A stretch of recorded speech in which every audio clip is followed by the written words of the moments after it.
Questo è stato il peggiore, proprio perché era di gesso, non potevo vestirmi come volevo, era comunque molto pesante, mi si appoggiava sui fianchi e mi venivano tutti i lividi.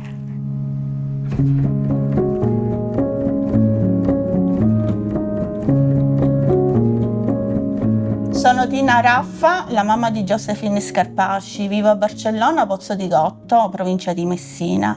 Ciao, io mi chiamo Josephine, ho 14 anni e frequento l'istituto tecnico Fermi nell'indirizzo chimica sanitaria.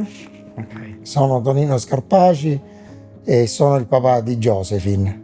Era il 2020 e mia figlia aveva circa 9 anni e mezzo quando, in seguito a una caduta dalla bici, siamo dovuti ricorrere alle cure di un ortopedico in quanto aveva un forte dolore al polso, tant'è vero che dopo è stata diagnosticata una frattura, una microfrattura. Dopo aver prescritto le dovute cure, ci accompagnò alla porta e ci consigliò, stranamente perché non aveva nessun collegamento con la frattura, di fare una radiografia alla colonna vertebrale. Da lì ebbe inizio il nostro percorso. Abbiamo fatto le lastre, qui abbiamo scoperto che nostra figlia Josephine ha una scoliosi di 20 gradi circa.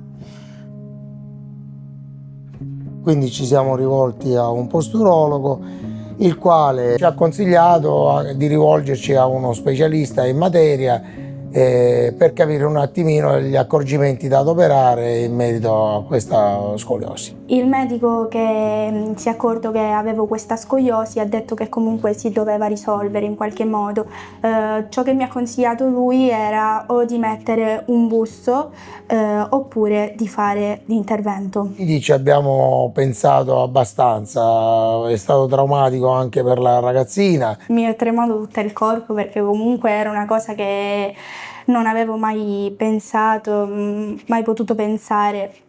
Poi soprattutto io non ero mai entrata in un ospedale da quando ero piccola, quindi già pensare che dovevo fare l'intervento, già diciamo che ero abbastanza in ansia.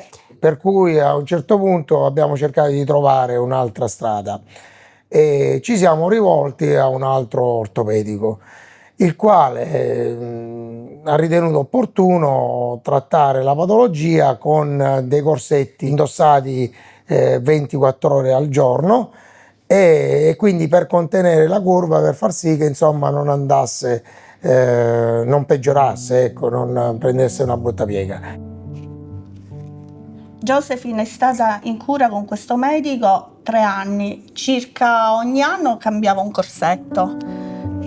Questi busti li tenevo 24 ore su 24, avevo massimo un'ora per toglierli, ma proprio il peggio, come ho detto prima, è stato quello di gesso, perché essendo che era proprio di gesso lo indossavo sempre, non lo potevo togliere mai. Si vergognava andando a scuola, anche con i compagni che la guardavano, che doveva fare educazione fisica ad esempio. È stato un periodo molto negativo per lei. Nonostante indossassi questi busti, peggioravo sempre di più, quindi diciamo che non risolvevo quasi niente, soffrivo ma non risolvevo niente. Ci siamo resi conto che la situazione peggiorava sempre di più e che era il caso di prendere un ulteriore parere. Al professore Lamartina siamo arrivati tramite un ortopedico della provincia. Sin da subito abbiamo capito di avere a che fare con una persona di poche parole, ma con un professionista sicuramente di alto livello. Quando l'ho visto mi ha dato l'impressione di una persona comunque seria, molto specializzata nel suo lavoro. In quelle poche parole ci ha detto che l'unica alternativa era quella dell'intervento chirurgico per correggere questa curva, perché in effetti la deformità aveva assunto livelli molto alti e ci ha prospettato, diciamo, un futuro sicuramente non bello. Alla fine non avevo più paura perché mi ero rassegnata, dopo tanto che avevo portato tutti quei busti ho detto basta, io non ce la faccio più, quindi la finisco qua, faccio l'intervento e basta. Lui ci propose la clinica a Rizzola, dove lui operava, dove aveva le giuste strumentazioni, e quindi che avrebbe potuto lavorare in tranquillità e in sicurezza.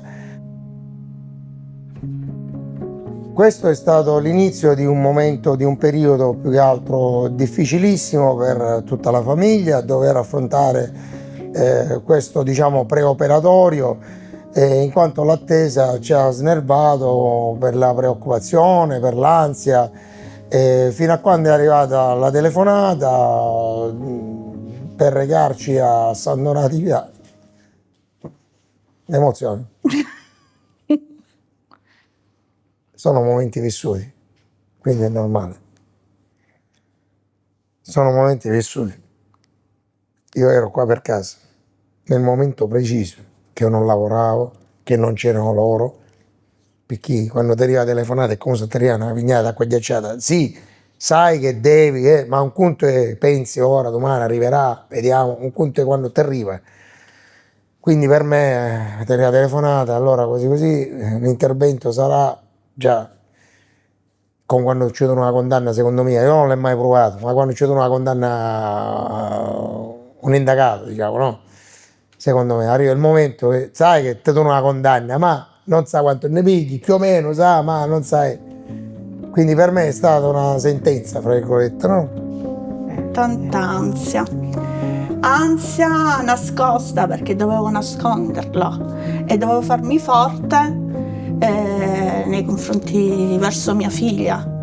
La parte più difficile di questo momento è stata quando lei è entrata in sala, pre-sala, che l'ho accompagnata, l'ho salutata con le lacrime.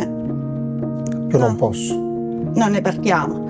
E la ragazza piangendo tantissimo, che non voleva essere lasciata, però mi sono dovuta fare forza e girare le spalle e andare fuori. Questo è stato il momento più brutto. Così l'ho fatto, la Martina è stato molto bravo nel suo lavoro, diciamo che mi ha fatto una guarigione completa che nemmeno io mi aspettavo che diciamo avvenisse. È stato talmente bravo, talmente preciso. Quando è uscita dalla sala è trapelato qualche messaggio, qualche parola, che tutto era andato bene tra i medici. Mi ha dato conforto anche il professore La Martina, dicendo che era andato bene l'intervento e che aspettavamo, insomma, la ripresa più pronta possibile. E dopo l'operazione sono stata con lei sia giorno che notte. Mi sono trovata benissimo. Tutto lo staff dell'ospedale mi ha aiutato, mi ha fatto sentire il mio agio. La struttura ha anche la sua importanza. Una struttura dotata di strumentazioni valide sicuramente trasmette anche tranquillità ai fini della riuscita di un intervento, e secondo me non c'era posto migliore per poter fare un intervento di questo tipo a mia figlia. Sono contento, siamo orgogliosi, fieri di quello che abbiamo fatto. Nei mesi dopo le cose sono migliorate, piano piano la ferita, diciamo, si è asciugata, si è chiusa per bene e sono ritornata, ho ricominciato con la scuola, tutto piano piano recuperato alla grande. Poi sono ritornata, diciamo, a vivere la mia vita quotidiana, quindi ad uscire. Ovviamente non potevo fare sport, però comunque sto molto meglio di prima. Rispetto a prima ora sto molto bene. Mia mamma e papà sono stati molto importanti. Tutti i sacrifici che hanno fatto per me ogni volta, portarmi a tutte le visite a Palermo, a Catania, a tutti questi luoghi, e soprattutto ovviamente tutte le spese che hanno pagato per i busti, le visite, eccetera eccetera, sono stati importanti anche comunque per il coraggio che mi hanno dato, perché io non ne avevo tanto, però grazie a loro comunque mi hanno dato molto coraggio, mi hanno fatto capire che lo dovevo fare perché comunque era l'unica soluzione. Senti, ad una persona della tua età che magari ha lo stesso problema e è un po' scoraggiata, che messaggio vuoi dare? cosa le diresti? Allora, le direi comunque ci sta lo spavento, perché non è una passeggiata, è una cosa brutta ma allo stesso tempo anche bella.